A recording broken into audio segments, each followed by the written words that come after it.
Hi. Well, today I'm walking around sizing things up and got something I wanted to share with you, an update on a pawpaw that I had transplanted last fall. Now, last year I was on a pawpaw Facebook page and somebody had said something about transplanting larger trees.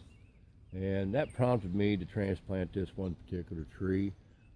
Number one, I wanted to show that yes, it can be done. And number two, I felt that where I was transplanting this pawpaw would be a benefit to another pawpaw that I have. That being said,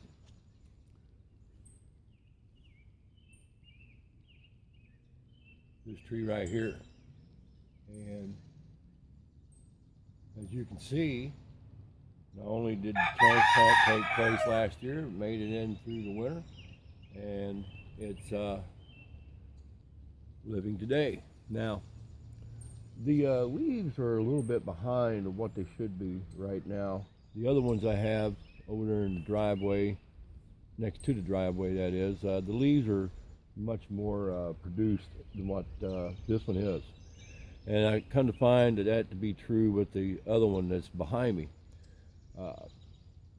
I fertilized all these trees about the second week of April, and I'll probably throw some more fertilizer on them. I don't know. We'll wait and see what happens. But down beneath this pawpaw, after I got roughly around 10-12 inches down into the ground when I was digging up the area for it, I ran into extremely a lot of clay. And matter of fact, the clay I got rid of, and I replaced all of that with topsoil and composted soil, and particularly for this tree. This was a big job, as you all may well know. But that being said, I'm going to step to the side here, and I'm going to step on this side. Right there is another pawpaw. That one there, last year, it had two flowers on it. I pollinated them with the tree out by the driveway, and I ended up with one pawpaw out of it. This year, that thing was loaded with flowers, and I tried pollinating it once again, and nothing took whatsoever as far as fruit set, for whatever reasons. But one thing I will say that I have noticed that too is a little behind of what's going on as far as leaf being larger. I don't understand it, but it is what it is. And then a little bit further, push this one here back.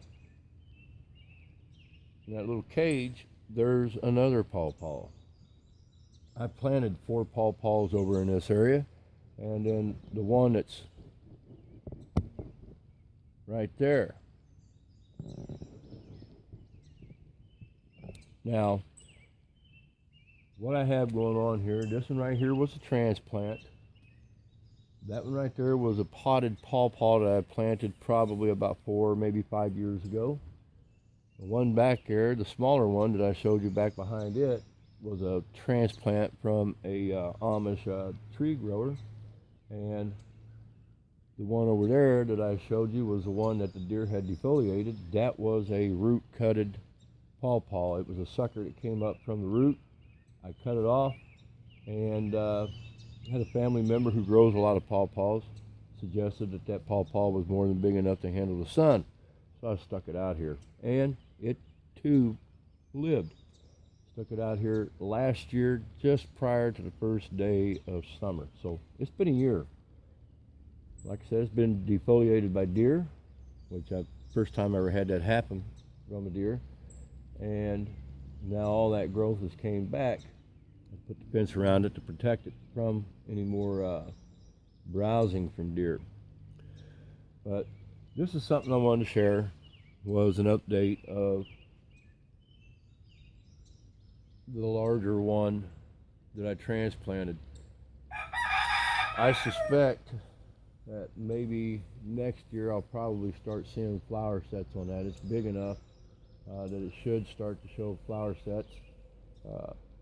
This rain needs to really go away. I mean, we've had an awful lot of rain this year. My backyard has flooded 3 times within a week.